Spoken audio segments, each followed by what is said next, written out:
ಎಲ್ಲರಿಗೂ ನಮಸ್ಕಾರ. ನಾನು ನಿಮ್ಮ ಚೆನ್ನ.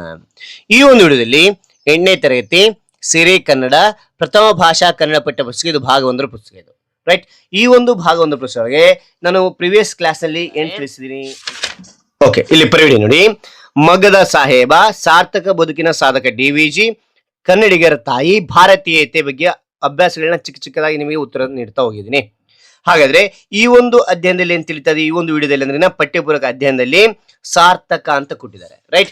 ಇಲ್ಲಿ ಸಾರ್ಥಕ ಇಲ್ಲಿ ಕಾಣ್ತೀಯಾ? Okay, just minute. ಓಕೆ, ಪಠ್ಯಪೂರಕ ಅಧ್ಯಯನ ಸಾರ್ಥಕ, ಇದನ್ನ ಯಾರು ಬರೆದಿದ್ದಾರೆ ಅಂದ್ರೆ ದಿನಕರ ದೇಸಾಯಿ ಬರೆದಿರ್ತಕ್ಕಂಥದ್ದು. ಇವ್ರು ಕಾಣ್ತದೆ, ಇವರನ್ನೇ. ಹಾಗಾದ್ರೆ ಇವರ ಒಂದು ಕೃತಿಕಾರ ಪರಿಚಯ ಬಗ್ಗೆ, ಅಭ್ಯಾಸದ ಬಗ್ಗೆ ನಿಮಗೆ ತಿಳಿಸ್ತಾ ಹೋಗ್ತೇನೆ. ಓಕೆನಾ? ರೈಟ್, ನೋಡ್ತಾ ಹೋಗೋಣ. ಈಸಿಯಾಗಿ ನೋಟ್ಸ್ ತಿಳಿಸ್ತಾ ಹೋಗ್ತೇನೆ. ಇಲ್ಲಿ ನೋಡಿ ಮಕ್ಕಳೇ, ಚಿಕ್ಕನೇ ಅಕ್ಷರದಲ್ಲಿ ಪಠ್ಯಪೂರಕ ಅಧ್ಯಯನ ಅಂತ ಚಿಕ್ಕನೇ ಅಕ್ಷರ ಬರ್ರಿ. ಸಾರ್ಥಕ ಪದ್ಯದ ಏನಿದೆ ಶೀರ್ಷಿಕೆ ಇದೆ, ಹೆಸರನ್ನ ದಪ್ಪನೇ ಅಕ್ಷರ ಬರೆದು ಕೆಳಗೆ ಅಂಡರ್ಲೈನ್ ಮಾಡಿ. ಈ ಒಂದು ಅಧ್ಯಯನ ಅಭ್ಯಾಸ ಯಾವತ್ತು ಬರಿತಾ ಇರ್ತಾರೆ ಅಲ್ಲಿ ಡೇಟ್ ಅಲ್ಲಿ ಬರಿತಾ ಹೋಗಿ. ಓಕೆನಾ? ಅದಾದ ನಂತರ ಕೃತಿಕಾರ ಪರಿಚಯ ಚಿಕ್ಕದಾಗಿ ನಾನು ತಿಳಿಸ್ತಾ ಹೋಗ್ತೀನಿ. ಕವಿ ಯಾರು ಅಂದ್ರೆ ದಿನಕರ ದೇಸಾಯಿ, ಇವ್ರು ಕಾಣ್ತಾ ಇದೆ, ಇವರೇನೆ. ಜನನ 1909 ಆಯ್ತು ಅಂತಕ್ಕಂಥದ್ದು. ಜನ್ಮಸ್ಥಳ ಉತ್ತರ ಕನ್ನಡ ಜಿಲ್ಲೆಯ ಹಲಗೇರಿ ಗ್ರಾಮದಲ್ಲಿ ಆಯ್ತು ಅಂತಕ್ಕಂಥ ನೋಡ್ಬೋದು. ಅದಾದ ನಂತರ ಮುಂದೆ ನೋಡೋದಾಗ್ಲಿ ಶಿಕ್ಷಣ, ಇವ್ ತಂದೆ ತಾಯಿ ಹೆಸರು ದತ್ತಾತ್ರೇಯ ದೇಸಾಯಿ, ಅಂಬಿಕಾ ಅಂತಕ್ಕಂಥ ಇವರ ತಾಯಿ ಹೆಸರಾಗಿರ್ತಕ್ಕಂಥದ್ದು. ಅದಾದ ನಂತರ ಇಲ್ಲಿ ಶಿಕ್ಷಣ BA ಹಾಗೂ MA ಪದವಿಯನ್ನು ಇವರು ಮುಗಿಸಿದ್ದಾರೆ. ಅವರು ಒಬ್ಬ ಸದಸ್ಯರಾಗಿದ್ರು, ಸಂಸದರಾಗಿದ್ರು, ಪತ್ರಿಕಾ ವರದಿಗಾರರಾಗಿದ್ರು, ವಿವಿಧ ಸಂಘಟನೆಗಳ ಸಂಘಟಕರು ಇವರು ಆಗಿದ್ರು ಅಂತಕ್ಕಂಥ ನಾವು ತಿಳಿಬಹುದು. ಅದಾದ ನಂತರ ಇಲ್ಲಿ ಪ್ರಖ್ಯಾತಿ ಹೊಂದಿದ್ರು, ಏನಂತೇಳಿ ಚುಟುಕು ಬ್ರಹ್ಮ ಅಂತೇಳಿ ಪ್ರಖ್ಯಾತಿ ಆಗಿದ್ರು. ಕೃತಿಗಳು ಹೂಗೊಂಚಲು, ತರುಣ ದಸರೆ, ಕಡಲ ಕನ್ನಡ, ದಿನಕರ ಚೌಪದಿ, ನಾಕಂಡ ಪಡುವಣ ಇವಲ್ಲದೆ ಹೀಗೆ 12 ಕೃತಿಗಳನ್ನು ಇವರು ರಚನೆ ಮಾಡಿದ್ದಾರೆ ಅಂತ ನೋಡ್ಬೋದು. ಪ್ರಶಸ್ತಿ ಪಡೆದಿರ್ತಕ್ಕಂಥದ್ದು, ಕರ್ನಾಟಕ ಸಾಹಿತ್ಯ ಅಕಾಡೆಮಿ ಪ್ರಶಸ್ತಿ ಪಡೆದಿರ್ತಕ್ಕಂಥದ್ದು. ನಿಧನ ಯಾವಾಗ ಸತ್ತರು ಅಂತ ನೋಡಿದ್ರೆ, ಮರಣ ಹೊಂದಿದ್ರು ಅಂದ್ರಿನ 6 ನವೆಂಬರ್ 1982 ಅಂತ ನೋಡ್ಬೋದು. ಓಕೆನಾ? ಇಲ್ಲಿ ಮತ್ತೆ ಇಲ್ಲಿ ಅದಾದ ನಂತರ ಏನ್ ಮಾಡೋಕೆ, ಇಲ್ಲಿ ಅಭ್ಯಾಸ ಅಂತಕ್ಕಂಥ ಬರಿತಾ ಹೋಗ್ಬೇಕಾಗುತ್ತೆ. ಓಕೆ, ಅಂತರಲ್ಲಿ ಕೊಟ್ಟಿರುವ ಪ್ರಶ್ನೆಗೆ ಉತ್ತರಿಸಿ ಅಂತ ಬರೀರಿ. ನೋಡ್ತಾ ಹೋಗೋಣವಾ?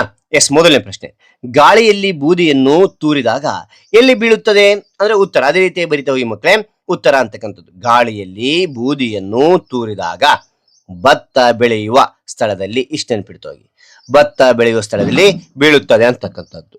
ಎರಡನೇದು, ಬೂದಿಯನ್ನು ಹೊಳೆಯಲ್ಲಿ ಹರಿಯೇ ಬಿಟ್ಟಾಗ ಯಾರಿಗೆ ಸಿಗುತ್ತದೆ ಅಂತಕ್ಕಂಥ ನೋಡಿದ್ರೆ ಉತ್ತರ. ಅದೇ ರೀತಿಯಾಗಿ ಬರಿತಾ ಹೋಗಿ, ಬೂದಿಯನ್ನು ಹೊಳೆಯಲ್ಲಿ ಹರಿಯೇ ಬಿಟ್ಟಾಗ ಮೀನಿನ ಬಾಯಿಗೆ ಸಿಗುತ್ತದೆ ಅಂತಕ್ಕಂಥದ್ದು. ಓಕೆ, ಮೂರನೇ ಪ್ರಶ್ನೆ ನೋಡಿ, ಏನ್ ಕೊಟ್ಟಿದ್ದಾರೆ, ದೇಹ ಏಕೆ ವ್ಯರ್ಥವಾಗುತ್ತದೆ, ದೇಹ ಯಾಕೆ ವ್ಯರ್ಥ ಆಗ್ತದೆ?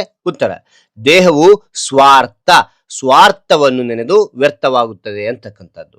ನಾಲ್ಕನೇ ಪ್ರಶ್ನೆ, ಬೂದಿಯನ್ನು ಕೊಳದಲ್ಲಿ ಬಿಡುವುದರಿಂದ ಬದುಕು ಧನ್ಯವಾಗುವುದು ಹೇಗೆ, ವಿವರಿಸಿ ಅಂತ ಕೇಳಿದರೆ. ಹೇಗೆ ಅಂದ್ರೆ ನೋಡಿದರೆ ಉತ್ತರ, ಬೂದಿಯನ್ನು ಕೊಳದಲ್ಲಿ ಬಿಡುವುದರಿಂದ, ವಿವರಿಸಿ ಅಂದ್ರೆ 4 ಲೈನ್ ಬಂದಿರತಕ್ಕಂಥದ್ದು. ಓಕೆನಾ? ಕೊಳದಲ್ಲಿ ಬಿಡುವುದರಿಂದ ಆ ಬೂದಿಯು ಕೆಸರಿನೊಂದಿಗೆ ಕೂಡಿ ಗೊಬ್ಬರವಾಗುತ್ತದೆ. ಇದರಿಂದ ಕಮಲದ ಗಿಡವು ಚೆನ್ನಾಗಿ ಬೆಳೆಯುತ್ತದೆ, ಹೆಚ್ಚು ಹೂಗಳನ್ನು ಬಿಡುತ್ತದೆ. ಈ ಮೂಲಕ ಹುಟ್ಟು ಸಾವಿನ ನಡುವಿನ ಬದುಕು ಧನ್ಯವಾಗುವುದೆಂದು ಕವಿ ಹೇಳಿದ್ದಾರೆ ಅಂತಕ್ಕಂಥದ್ದು ನೋಡ್ತೇವೆ. ಓಕೆನಾ? ಕೊನೆಯ ಒಂದು ಪ್ರಶ್ನೆ ಇದೆ, ಯಾವುದು ಅಂತಾರೆ, 5ನೇದು, ಸಾರ್ಥಕ ಪದ್ಯದ ಯಾವ ಅಂಶಗಳನ್ನು ನೀವು ಮೆಚ್ಚುವಿರಿ? ಯಾವ ಅಂಶ ಮೆಚ್ಚುವಿರಿ ಅಂದ್ರೆ ಉತ್ತರ, ಹುಟ್ಟು ಸಾವಿನ ನಡುವಿನ ಜೀವನದಲ್ಲಿ ಸ್ವಾರ್ಥವಿಲ್ಲದೆ ಪರರ ಹಿತಕ್ಕಾಗಿ ಬದುಕಬೇಕು ಎಂಬ ಸಂದೇಶವನ್ನು ನಾನು ಹೆಚ್ಚು ಮೆಚ್ಚುತ್ತೇನೆ. ಇತರರಿಗೆ ಸಹಾಯ ಮಾಡುವ ಗುಣವೇ ಜೀವನವನ್ನು ಸಾರ್ಥಕಗೊಳಿಸುತ್ತದೆ ಅಂತಕ್ಕಂಥ ನೋಡ್ತೇವೆ. ಓಕೆನಾ? ರೈಟ್. ಹಾಗಾದ್ರೆ ಈ ಎಲ್ಲಾ ವಿವರಣೆ ಅಂತಕ್ಕಂಥ ನಿಮಗೆ ಇಷ್ಟವಾದ್ರೆ ಒಂದು ಲೈಕ್ ಅನೇಕ ವಿಡಿಯೋ ತಲುಪುವ ಪ್ರೋತ್ಸಾಹ ತುಂಬಾ ಸಿಗುತ್ತೆ. ಇನ್ನೊಬ್ರಿಗೂ ಶೇರ್ ಮಾಡಿ ಸಾಧ್ಯ. ಇಂಥ ಅನೇಕ ವಿಡಿಯೋ ಚಾನಲ್ ಸಬ್ಸ್ಕ್ರೈಬ್ ಆಗಿ. ಮತ್ತೊಂದು ಹೊಸ ವಿಷಯದೊಂದಿಗೆ, ಮತ್ತೊಂದು ಹೊಸ ವಿಡಿಯೋದೊಂದಿಗೆ ಭೇಟಿ ಆಗ್ತೇನೆ. Thank you for watching. Bye ಮಕ್ಕಳೇ.